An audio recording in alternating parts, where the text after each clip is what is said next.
What's up, everybody? We are back for another episode of In Liberty and Health. I got Reed Coverdale here, and he's gonna have all the answers for how we bring the liberty movement together. Because right now it looks like we're struggling a little bit, man. How you doing? I'm doing well. I'll have answers, but they won't necessarily be correct. So, just take it all with a grain of salt. We we got post and toast libertarians and comms and caps. It's fucked up, man. People in the GOP, everyone's at each other's throats now. Especially like this last day, people were tearing into Pete Quinones because he says you shouldn't be posting memes, you should be doing something, or at least that's how I interpreted it. Um, what's your take on some of the recent shit going on in the liberty movement? Well, I'm friends with Pete. I like him. I don't agree with him on everything, but Mhm. uh, I'll just say he's a lot nicer in person than he is on Twitter. Like, I think that Twitter gives us a false view of what the world is and what people are. Even worse than like Facebook or places where you can actually write out your entire thought, because when you're restricted to 240 characters, it's just enough letters to write out a really good insult to hurl at somebody.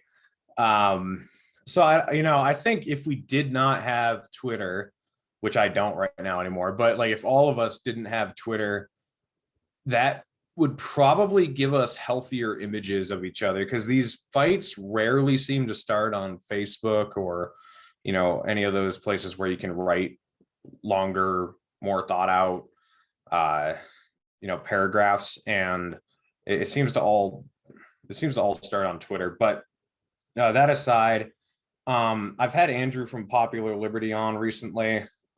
He also did that video on Pete's show with Dave. I think that was probably his worst appearance he's ever had, which really sucks because it was with Dave. I think he was nervous, and I don't think it went that well. So I'm actually going to have him back on next Friday. And I definitely disagree with Andrew on some stuff. So we're going to kind of hash that out. This last time I had him on, it was just to um, kind of present his worldview and what he thought was wrong with libertarians or libertarianism or the Libertarian Party or whatever. Um, I think with the post libertarians, the things that they say that really are true are that you need to help yourself before you try to save the world. I think that's very true, and there are a lot of unimpressive libertarians in the Libertarian Party who don't have jobs, live in their parents' basements, do drugs, and drink all day, and don't amount to anything, but they want to usher in Ancapistan.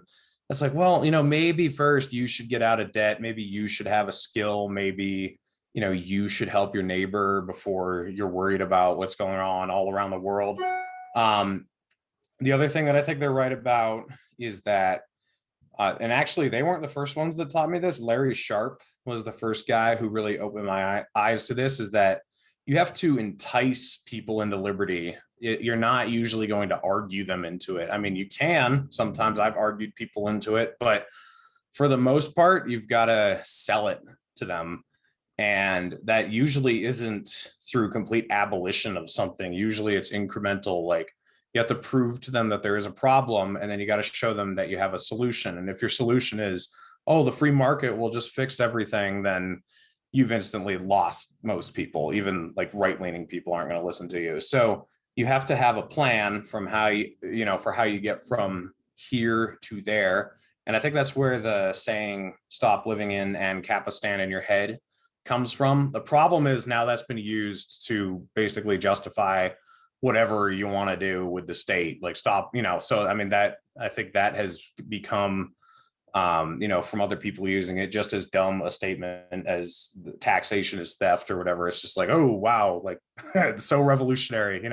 So um yeah, I think those are good points. But then where I definitely disagree with them is that the right is somehow more low time preference than the left. I mean, maybe right now they are, but it's really just because they're not in power. I know you said you wanted to talk about this a bit, but I remember 20 years ago, or I guess more than that. No, 20 years ago now, when the right was, ridiculous. They wanted all the power they could get. They were centralizing it as much as they could. And then they basically handed all that power to the left, and they seemed confused as to how that happened. It's like, you guys started this. You did this in the first place because you wanted to defeat Islamic extremism, and you hated the satanic panic, and you wanted to, like, cancel everybody that disagreed with you and be as authoritarian as hell. And then it got turned around on you.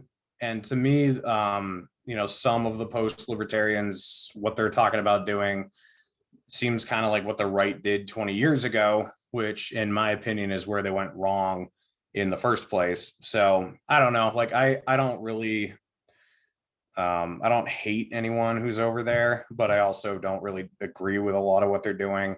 Mhm. But I think a lot of the drama is just social media bullshit that, if you had a face-to-face conversation, a lot of it probably wouldn't be happening. Yeah, well, it's kind of fucked up because I messaged Pete on Twitter, and he's going to be coming on here within the next couple weeks, hopefully, kind of whenever his schedule clears up.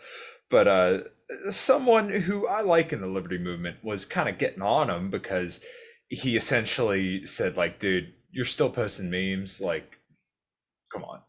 Mhm. And I defended Pete. I'm like, look, I think all he's saying is just, look, it's time to like actually do something.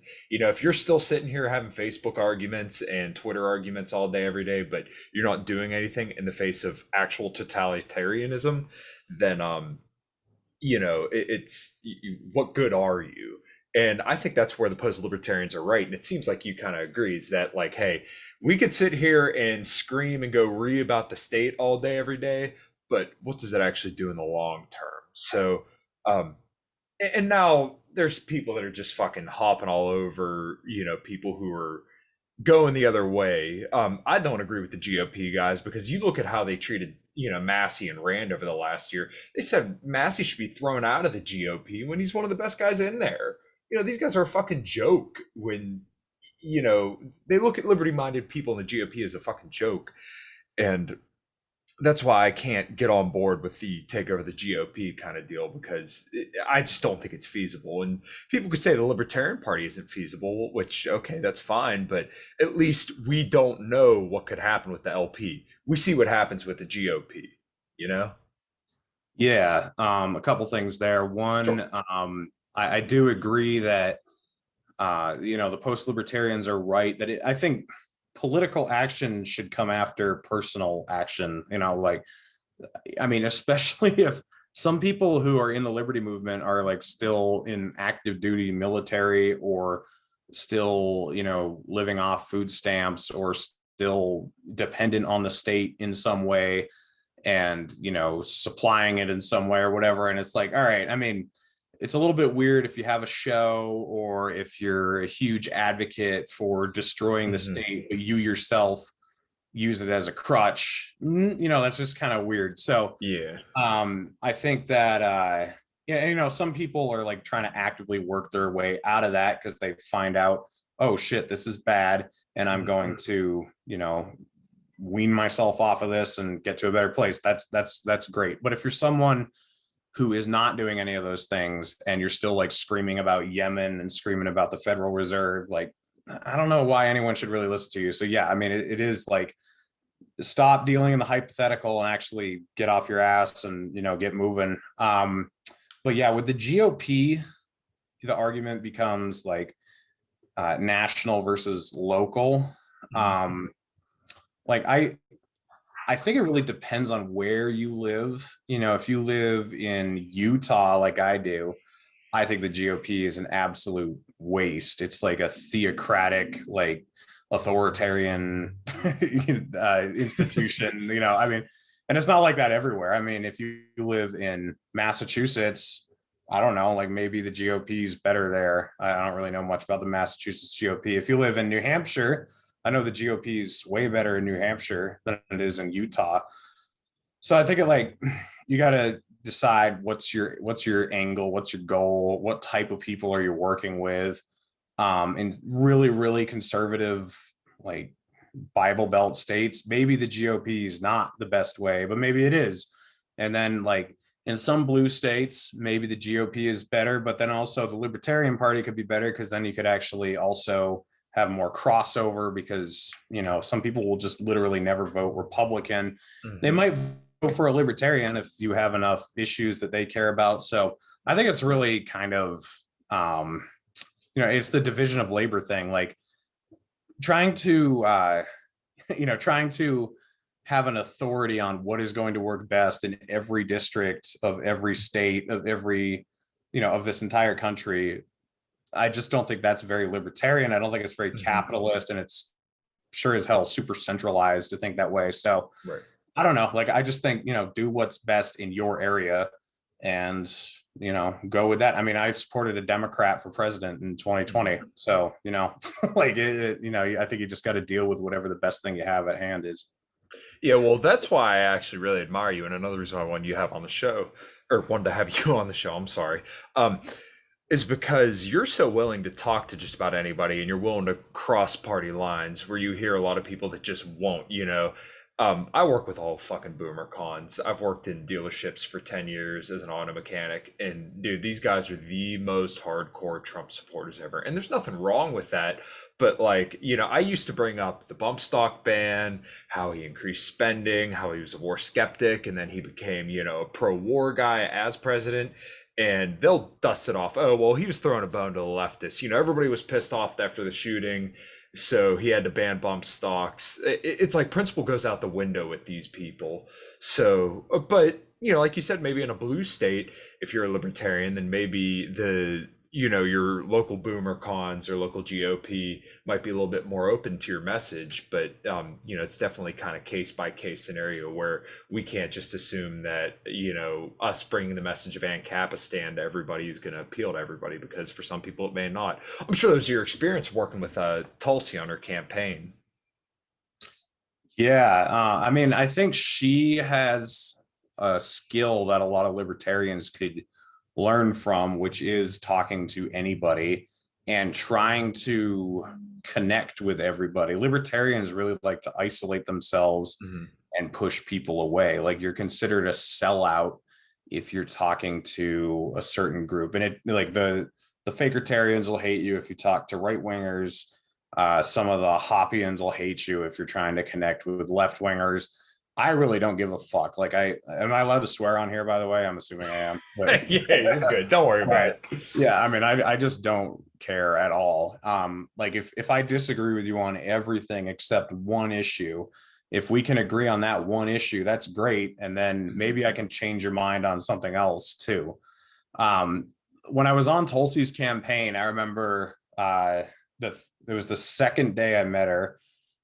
So I met her at um, like this little meet and greet thing the day before, and I was really impressed with her. So I decided, I'll go to the Capitol tomorrow, the Capitol in New Hampshire, for the convention. So all the Democrat candidates were there: Joe Biden, Pete Buttigieg, everybody or whatever. And so they just needed people to stand outside with signs. So I had a shirt that I'd bought, and I stood outside with a sign. So I'm looking around. There's the Warren people, the Bernie people, the Buttigieg people, the Yang people, and then across the street, there's this guy with a tow truck with Trump signs all over it. Israel flags, American Oh, flags. Jesus Like Christ. build the wall. So I went over and talked to him. I just walked across the street because he wasn't allowed on the property of the where the event was taking place, but he could set up across the street. So I went over and I started talking to him and shook his hand. And I told him that I had been a Republican before, and we talked about all the stuff we agreed on, like guns and spending and the stuff you theoretically agree on at least. Um, Yeah. and then we started getting into where we disagreed, and why I didn't like Trump and why I thought Tulsi was better. And then another Tulsi person came over and started talking with his wife, and we had a really productive conversation. And by the end of it, he actually asked me, could I see that brochure? Like, I want to find out more about her. um, and there were like, I remember there was a Warren person that went by me, and she looked and saw that I had a Tulsi shirt and that I was talking to a Trump supporter, and she just gave me this dirty look and kept walking. And I was like, yeah, fuck you, whatever. Like, I just, I don't know. Like, I mean, it's not a strictly libertarian problem, obviously, Right. given my story, but um, it is something that we're very bad at. We're very sectarian. We're very judgmental, and we forget that a lot of us were, or all of us were lost before we got here. Like I was a boomer con, even though I was a kid. I was a total neocon. Yeah. I thought we weren't bombing the Middle East enough. I was like super back the blue, all that They hate shit. us for our freedom. Yeah, that was me in high school. Mhm. Like that was terrible. So I had to get there somehow. And if people just scream at you, calling you a bootlicking, statist, child murdering, you know, right winger or whatever, like they're not going to listen to you. Or a stupid communist, Antifa leftist douchebag or whatever. Like you have lost your window of opportunity to convince them that you're right, or even emotionally connect with them if you're not going to argue them into the right place. Like sometimes if you're just a nice person and you have an open conversation, that could do more than your argument did, just because people don't think logically anymore. So if a lot of the time your attitude that you have toward people is all the difference in the world.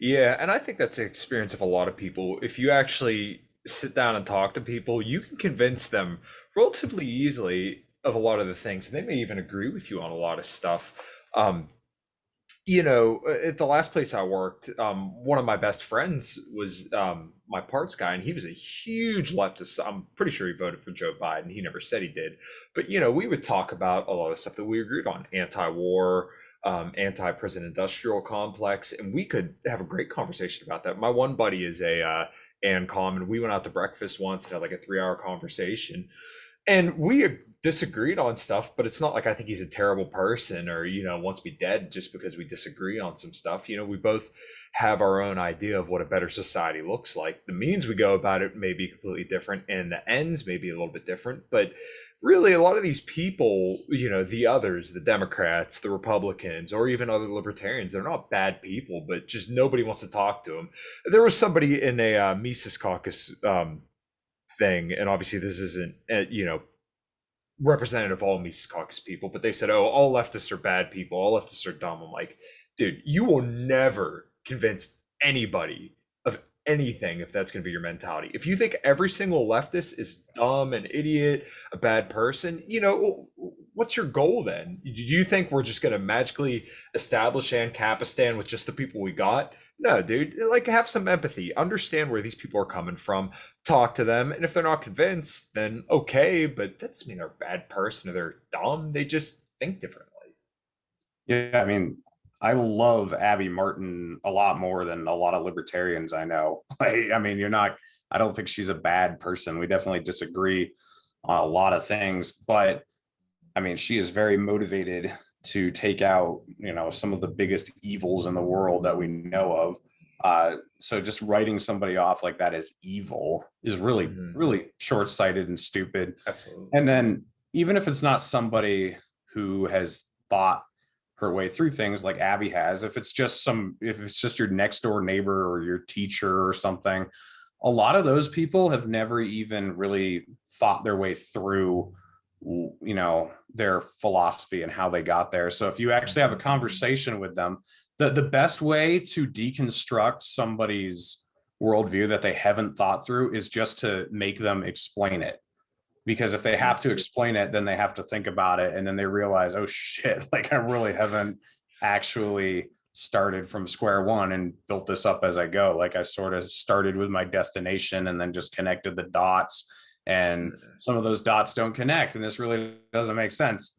I mean, I've got an uncle who's like a COVID fanatic, like he's freaked out about it, and he wants to confiscate guns and all this stuff, but he's one of the people in the world I respect the most. Like he lived in Somalia for 4 years when he was my age, and he helped out at a refugee camp, and he's done nothing but serve people his entire life. So I think his politics are out the window, but it doesn't make him an evil person. The people who are evil are the ones who are actually running the show, like Dan Crenshaw, Nancy Pelosi, Joe Biden, Kamala Harris. Like those people are evil. They belong in the supermax, like, but your neighbor probably doesn't know why he or she thinks the way Mhm. they do. And even if they do, like, they're not necessarily evil people. I think there's a lot more ignorance than evil in this country, and Mhm. ignorance certainly can be an accessory to evil. So, there is that issue you've got to deal with. But like, I don't think we're at the point where you start writing everybody off and just defending yourself. Like, I think we're still at the point where you can try to change people's minds. And I don't think anyone's really off the table. People say we should be only focusing on the right at the moment, or only focusing on the red pilled progressives or whatever. It's like, I was a neocon. um I know people who were socialists, I know people who were conservatives, who've all become libertarians. So I think you should stay in your lane and communicate with whom you are good at communicating, Mhm. and continue to do that. And maybe, like, if other people are good at communicating with someone else, that's okay, and you shouldn't accuse them of fraternizing with the enemy. So yeah, I'm all about whoever you connect with, whoever you can reach them, because there's no I don't really think anyone is unsavable. Some people are irredeemable who have, Mhm. like, already been in the political system and they've already done so much bad stuff, but I don't think anyone in the public is really completely unreachable or unsavable. So whoever you can connect with, just keep doing your thing. Right. I think that's completely reasonable, and I agree wholeheartedly. And you do see that a lot, even in the libertarian sphere, where, we got to be in the game of converting people and waking people up, or at least trying to talk to people. So the idea that you would just shut out any potential people just because they have slightly different views on you, or you from you, than, the guys that agree with you, it's just so ridiculous. I can't imagine somebody who really wants to spread liberty thinking it's a good idea to just shut people out blanketly just because they don't agree with you on everything right off the bat. And like you said, a lot of people don't think through these things. They watch the news, they go to work, they have other passions. And this is kind of where I run in with Trump supporters. They just listen to Trump say, "Oh, we got the greatest economy ever." Well, if you dig a little bit beneath the surface, um, you'll find out that a lot of it's just bullshit. And if you look at all the trends, if you look at 2008 to 2016, you'll just see it's because we had a huge recession, and then, an expansion, a recovery from then. And then all the trends were already headed that way. So Trump just claimed credit for it. And then as soon as COVID came around, the dude fell apart. But, they just listen to him and they say, "Oh, well, that's my guy. He says the economy's good, must be good." And the Democrats are going to do the same thing for Joe Biden. Joe Biden says inflation's great. And if we pass this infrastructure bill of $3.5 trillion, it's going to rein in inflation. All of them are going to soak it up for him and just say, "Oh, yeah, well, he's right. That's just how it's going to work." But, people just aren't going to spend the time like you and I would, who listen to Peter Schiff. I know you had him on your show, but dive in on the economics. That's just not entertaining to some people. For me, it fascinates the fuck out of me, but for most people, they don't care about, the fact that the economy is a bubble or things like that. Yeah, people get upset that I talk about religion as much as I do, but the reason I do is because all of this is religious. And, like, I mean, people can believe whatever they want, but if your style of belief is religious, and by religious I mean like unquestioning, unwavering, Mhm. unwilling to hear other ideas, and just, like, push everything out of your vision that's going to question what you've been taught. I think that's how we end up where we are now. Like, liberalism and conservatism are religions. I mean, like, Yeah. if you start questioning why do we support Israel, you're a heretic. If you start questioning, when life begins from either direction, whether You're you trying to like, take women's rights away. Yeah. yeah, or if it's the other way, like, if you don't think, a morning after pill is murder, then you're also like a sellout. Like, I mean, it's just like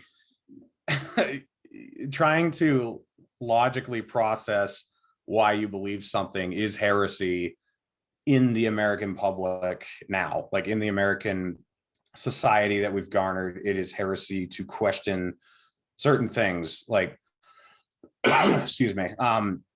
there are certain elections you are supposed to question, and there are other ones you're not allowed to. And then, there are certain people that you're supposed to think are great, and certain countries that you are supposed to think have our back all the time. And then other ones, like if you sympathize with them, you're a terrorist and you hate America or whatever. And like all of this just falls apart if you start actually looking at data and you start actually listening to people who have different opinions than you do, who have actually researched and know what they're talking about. And that's what they don't want you to do. And that's why people don't like to talk about this type of stuff, because it's not that, it's not that they don't want to waste their time with you or something. It's that they're afraid that you might say something that makes a little too much sense and makes them start questioning their own beliefs, and then starts chipping away at the foundation of whatever they've set up. So, like, I mean, if someone ends up being a communist, okay, fine, but at least get there through honest questioning and research and observation, and be willing to talk to a capitalist about it. And I'd say this to capitalists too. Like, if you're not willing to talk to commies, you're probably not a very good capitalist, because if you're afraid that a communist is going to say something that will convince you you're wrong, then maybe you haven't thought through it enough. And maybe you do need to talk to them and have more conversations and think this through more. And this goes for anything that you believe. Like, the more that you talk to your opposition, the stronger a believer in whatever it is you believe it'll make you. And it'll also give you an idea of where other people are coming from and humanize them and make you realize, oh, people who don't think this aren't necessarily horrible, awful, evil douchebags. They're just somebody who has had a different life experience than me and wound up somewhere else. And I think that the elite are terrified of us talking to each other and having conversations like that, and realizing that we are all so similar, because they want us to think that each other are the enemy instead of them. Because if we realize they're the enemy, then they lose and the whole charade falls apart. Absolutely. One thing I've kind of tirade on libertarians on, and I can already hear the in the comments and from other people, but there's this fixation when people say, "Oh, all police are bad people because they enforce bad rules." It's like, okay, well, if you want to say that, I get it. I agree that they're enforcing bad rules, but it's the same deal with the military. Let's break it down this way, these people were taught from the time they were kids that, the people over the Middle East hate you for your freedoms, and that, police are protecting and serving, and that if you want to go become a cop, that you're to protect and serve the people, and that if you go in the military, you're fighting off terrorism. We're taught this from a very, very young age. And it's kind of like we were saying earlier, if you just shut those people out, say, oh, they're all bad people, well, it's kind of our job as libertarians to kind of say, hey, this is wrong, and teach these people, don't make them feel like toddlers or like embarrassed little children, but, tell them like, hey, do you ever like stop and think, this guy's just smoking a joint? Is it really, should he be thrown in a cage for it? I don't think so. No, and obviously there are going to be some people that are unreachable, but I bet a large amount of people, especially now, would probably agree like, hey, maybe some of these rules are bad and we need to kind of talk about ways to fix this. Yeah, so this is a tough one. My sister is in the military, and she knows exactly how I feel about it. And several years ago, before she joined, I took her out to lunch and I laid it right out to her. I said, look, you think you're going to be a soldier landing on Normandy and punching a Nazi in the face? That's not what you're going to be doing. You're going to be blowing up a neighborhood to enrich Raytheon or Northrop Grumman or something. That's really what you're going to be doing. So I did a video about the police several months ago. It was just a live stream from my truck. And I was saying, I don't think all cops are bad people in the same way that I don't think every German soldier in World War II was a bad person. Mm-hmm. But I do think you're all serving an abhorrent cause, and I don't have any respect for you. Like, that was basically what I said. Like, I mean, if there were a German soldier in Poland in 1939, I don't, I don't necessarily think he's a bad person. He's probably just doing his duty or whatever, but I don't think it's an excuse for him. And I don't have any respect for him, if that makes sense. Like, I don't think it necessarily makes you evil. It makes you an accessory to evil. And I don't think you can be a good cop, just like I don't think you could be a good German soldier in World War II, just because of the cause that you're perpetuating. So like I mean, whenever I see cops are quitting because of what's going on, I'm like, good. That's what I want to see happen. When soldiers are quitting over vaccine requirements or whatever, or I mean, I'm all for that type of stuff. I think that's great. I think the only way to be a good soldier or a good cop is to quit. So I sort of agree with what you're saying that, yeah, like I don't think we should just call them all baby killers or, demons or whatever. Like, I don't think that's effective, but I don't think like the thank you for your service and celebrating Veterans Day and or especially Memorial Day. Like, I think Memorial Day should be abolished. Like, it's a terrible holiday because what it does is it just perpetuates a lie that all those soldiers died for your freedom, which none of them did. I mean, I can't think of a war, maybe the War of 1812. I guess you could say the Revolution. And then some people could make some arguments for World War II, but that's pretty muddy. But like I mean, certainly the vast, vast majority of soldiers who have died, it was not to secure your freedom. It was for some sort of imperialist goal. So to like, honor their service and commemorate them, I don't think it makes any sense. Like Memorial Day should be like 9/11 Remembrance Day or like Pearl Harbor Remembrance Day, that type of thing. Not like, oh, wow, these people had to do this and thank God they did. It should be more like, oh my God, this is so horrible. This is so disgusting. Like, why did this happen?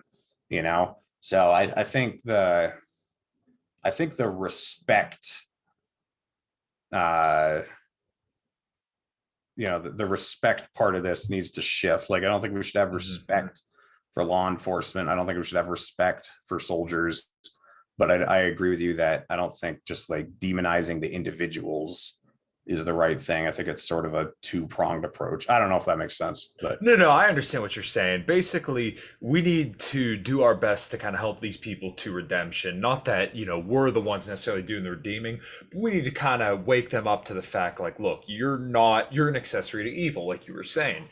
And I think that's probably the best way to go about it rather than just saying, oh, well, fuck the police, pigs in a blanket, fry them like bacon.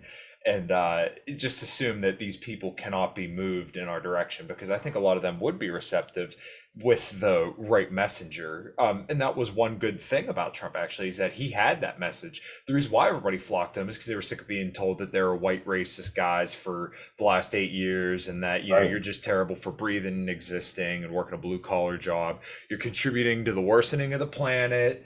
So, they said, well, fuck it. This guy's saying something that, I agree with. So let's fucking pull the lever for him. But Yeah. this kind of goes to another point, too, that I think you've been spot on with. Like you were saying earlier, there's certain elections you're allowed to question. There's certain elections you're allowed to question, whatever. The red wave now all of a sudden means that elections have integrity again, depending on who you ask. 2020, the election was stolen, depending on who you ask. 2016 was stolen, depending on who you ask. I think a lot of people had buyer's remorse after 2020 because Trump completely fell apart.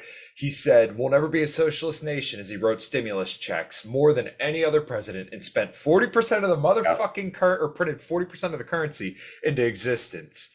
I think I saw you tweet out once before you got nuked off Twitter that you didn't like Trump because he wasn't conservative enough. And I'm like, that's like the easiest way I could sum up how I feel about Trump. If he actually did what he said he was going to do as a candidate, I might not have voted for Joe Jorgensen. Granted, she's incredibly milquetoast libertarian. Trump was on point as a candidate. Peter Schiff has that video, Donald Trump's huge reversal, and that's like just the perfect 10-minute clip of what you need to know about Trump and why you shouldn't like him. And obviously that's just the way I feel, but Um, yeah, it's. I think people had buyer's remorse after 4 years, and then 2020, and then they voted in Joe Biden, which was obviously the complete wrong thing to do. But then, now this red wave just means that people had buyer's remorse again. I just put out a video saying, like, look, this is the message that everybody needs to hear: is that you need to remember why you were elected, right? People are sick of the woke stuff. People are sick of war. People are sick of the spending. People are sick of inflation. Um, Remember that now that you're elected, let's do something about it. Don't just, keep the inertia of the state going. Let's do something here. Yeah, I think, Donald Trump was basically Steve Bannon in 2016, which, Steve Bannon has issues for sure, but he became Mitch McConnell after he got in. Like, this is where I mean, you couldn't tell him apart. Like, I mean, he just became a centrist corporate Republican shill. Like, I mean, he just sucked. And the Fakertarians can't get their heads around this. Like, they kept saying, like, oh, we've got Milo Yiannopoulos in the White House right now. It's like, no, you fucking don't. Like, you do not have some alt-right, like uh I don't know. Like, I mean, you've just got the same old, and that's why he was so bad. Like, if he had been what he was in 2016, Mm, still wouldn't have been. I mean, there still would have been issues with him for sure. But yeah, it would have been way better. Like, if he had right. actually cracked down on the Fed, if he had actually pulled a lot of troops out, if he had actually, freed Julian Assange, like that was one. Mm, And instead of having him arrested, that was the biggest weird thing with Trump. Was everyone's like, oh, he's gonna free Julian Assange, and it's like, you do realize he was imprisoned while Trump was president, right? That wasn't while Obama was president. That was, yeah. I think that was in 2019, right? Like in April 2019 or something, when he got Yeah. um yeah, arrested at the embassy or whatever. Like, that was just so weird. Like, a lot of people really thought he was gonna free him right at the end. I thought that was wild. But yeah, I don't know. Like, I agree with you. I do think that Trump lost the election in 2020. Yeah. And I thought he was gonna lose. I was one of the few people who predicted it from pretty early on. Because in like 2019, I did think Trump was gonna Mm, win yeah. So until did I. probably April of 2020. I was like, oh shit, no, Trump's not going to win. There's no way. And then it eventually got to, like, holy shit, like, my left shoe could beat Trump. And then it was like, okay, is Biden worse than my left shoe? Like, how long is he Yeah. be hiding in his basement or whatever? Right. But the thing that, Trump was great in 2016 because he was saying the establishment has fucked you over with all their Mhm. trade deals and all their, their wars and their monetary policy or whatever. I am going to stick it to them. I am the new guy on the block. I am not the Mhm. establishment. I'm not the same old, same old. And then he was the same old for Yep. 4 years.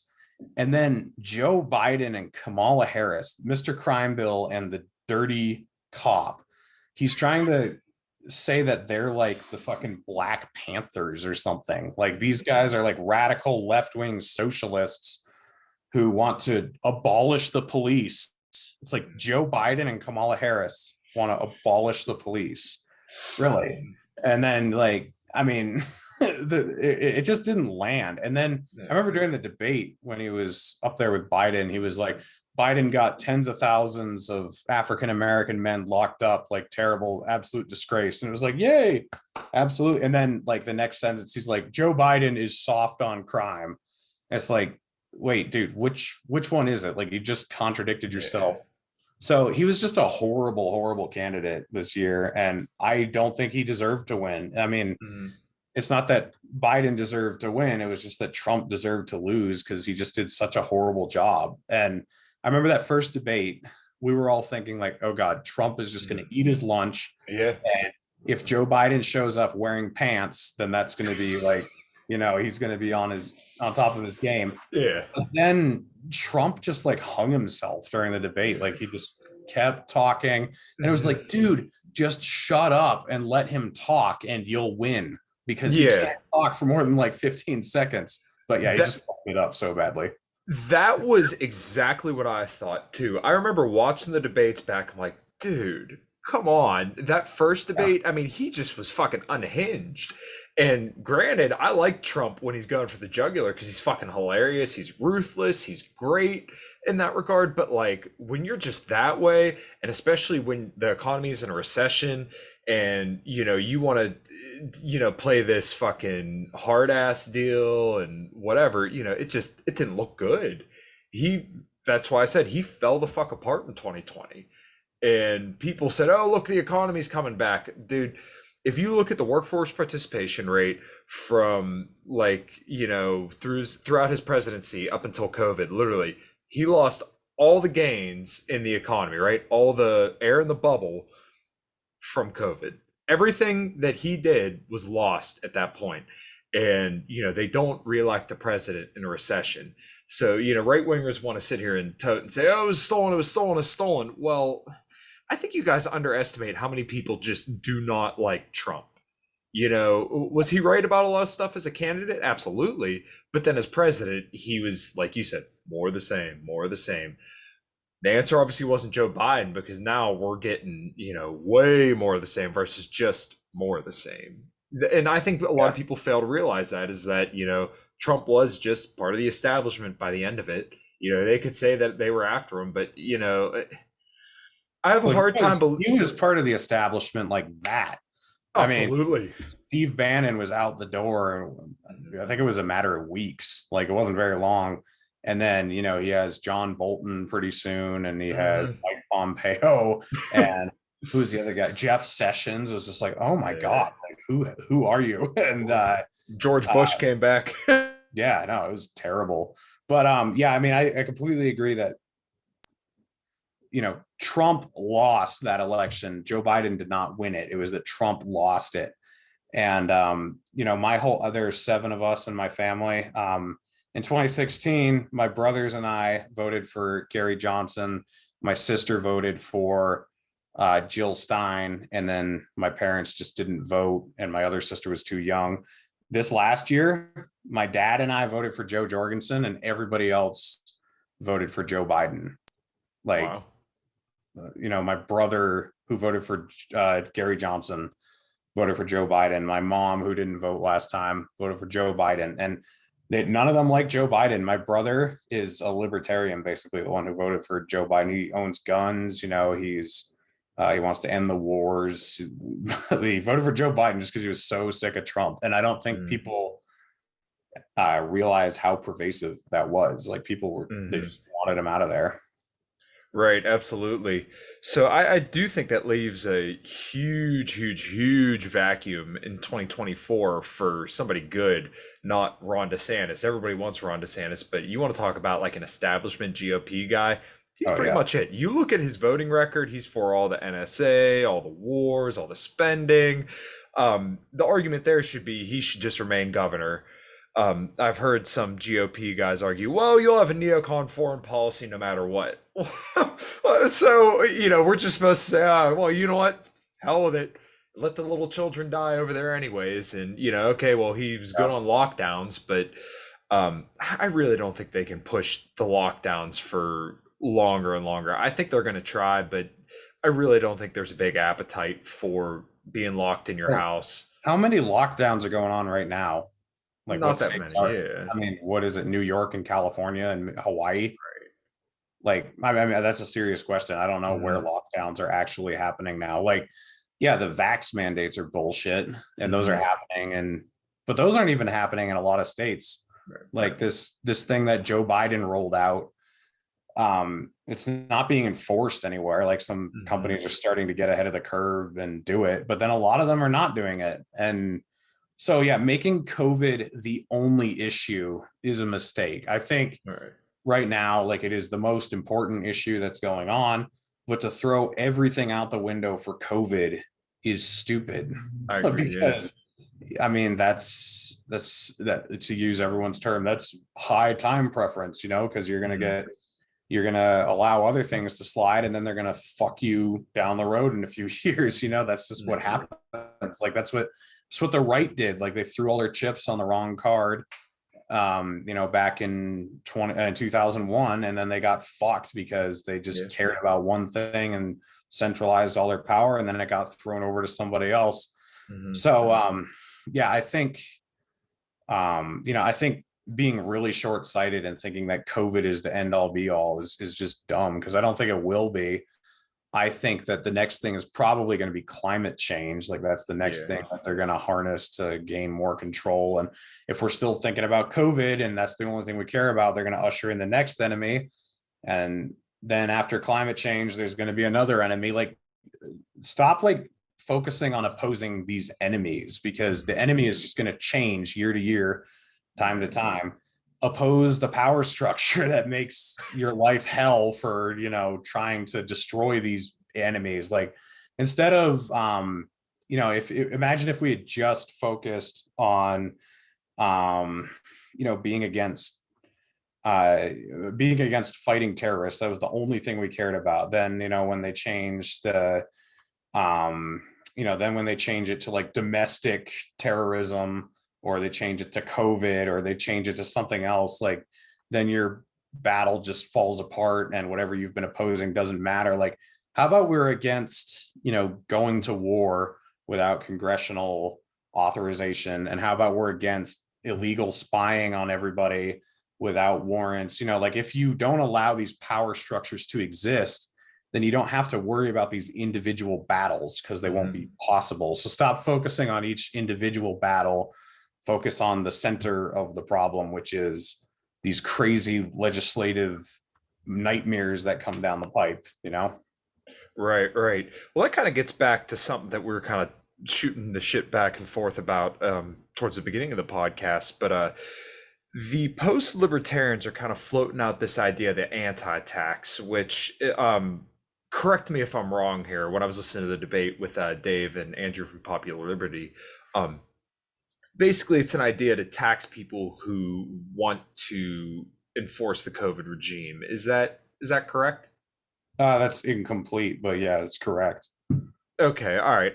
Well, perhaps you could dust up on it for me, but my problem with that is it's a good idea and it sounds good, but it's short-sighted. You're not thinking about the long-term application of this, because if you can just tax people like that, well, then who's to say they're not just going to turn around and do that to you?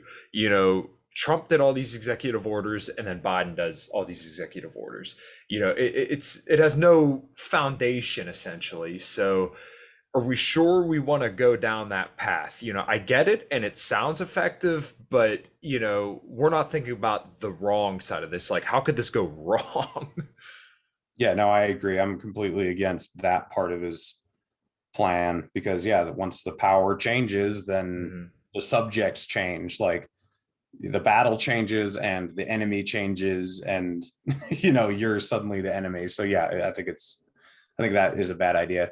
The rest of the anti-tax is, I mean, I think it's a decent idea. I don't think it's groundbreaking or it's going to catch like fire everywhere, Mhm. but it's the idea you have this dormant money in local government uh, storage that could run a local government for, like, I forget what, I think it's 8 to 14 months or something on average.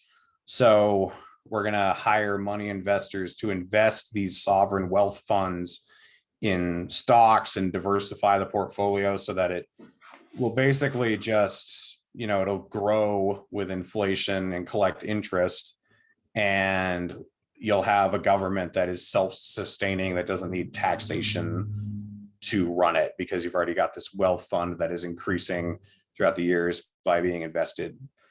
I mean, it's kind of like a pension, really. I mean, Mhm. it's pretty similar. I don't think it's anything that new. Like, I think that, Right. I mean, they already sort of do that in some areas of the government.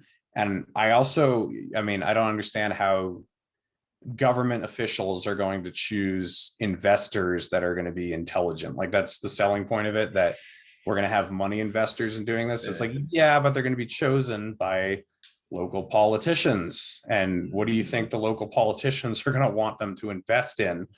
Probably things that are going to benefit the politicians, that won't necessarily, I don't know. Like, I think it's interesting, but it's not groundbreaking. breaking, and like, because they oversell it, I guess. Like, it's like, holy shit, we've got the greatest thing since sliced bread. And it's like, I don't know, like, yeah, it's sort of interesting, but it's it's not new. Like, you guys definitely aren't the first Praxians. You're not the first ones to think that culture or religion or your homeland or things like that are going to help people advance toward liberty more. Like, none of this is anything new. And I think they're just a little bit overconfident and overzealous and a little bit arrogant sometimes. I think that's off-putting to a lot of people. Like, if you're and a lot of libertarians are this way too, but if you're just completely dismissive of people who don't buy into it wholeheartedly, and you just call them midwits or whatever, like, okay, like, you're not gonna get a lot of people on board, I think. Yeah. Yeah. Well, I'm still relatively new to the whole post-libertarian thing, and I'm definitely open to the arguments. I just, when I listened to the debate between Jason Stapleton and Dave Smith, my crude takeaway from that was Jason says, fuck bitches, get money, and Dave says we should wake as many people up as possible and win local elections. If you ask me, they're not mutually exclusive. Right. We were kind of talking about this at the beginning of the show too, but this is kind of what I wanted to start this specific podcast for, is to tell people, look, you should be healthy. You should be independent, because how can you live a life full of liberty and freedom if you're not that way? Right. If you weigh 400 pounds and you can't function for yourself and you're on welfare, then, it rings hollow when you're preaching libertarianism. So that's kind of my focus with this show. And I want to see better, more healthy, more wholesome libertarians that are about, family values and, I guess you could even say social conservatism. I don't think that's a conflicting thing with libertarianism at Nope. all. And Dave said it I'm well in the tweet. probably I'm probably like one of the most socially conservative libertarians in the Libertarian Party, Right. to be honest. So yeah, of course, I don't think they're mutually exclusive at all.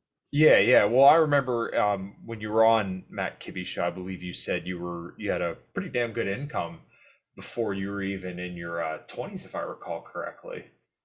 Well, I was in my 20s, but yeah, I was making Okay.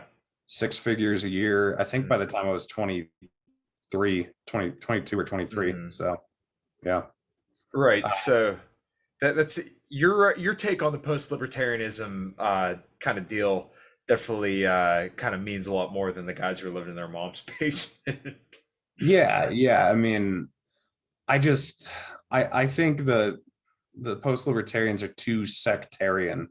They're like, you need to, I mean, they basically say you need to be a religious Republican and you need to use the Republican Party and you have to embrace Mhm. like American culture or you're not gonna advance liberty. And I just don't think that's true. I think that's arrogant and kind of a centralized way to look at things. Like, I think that Mhm. it's completely possible that that could be true in Texas or Florida somewhere, but maybe in a blue district it's not true. Maybe there is a way to advance liberty in a blue district. Maybe if you live in New York, you don't have to leave New York. Maybe you can save your county or your town or whatever. Like, I just think, but yeah, they're totally right, and you're totally right about trying to convince libertarians to be more impressive people themselves. Mhm.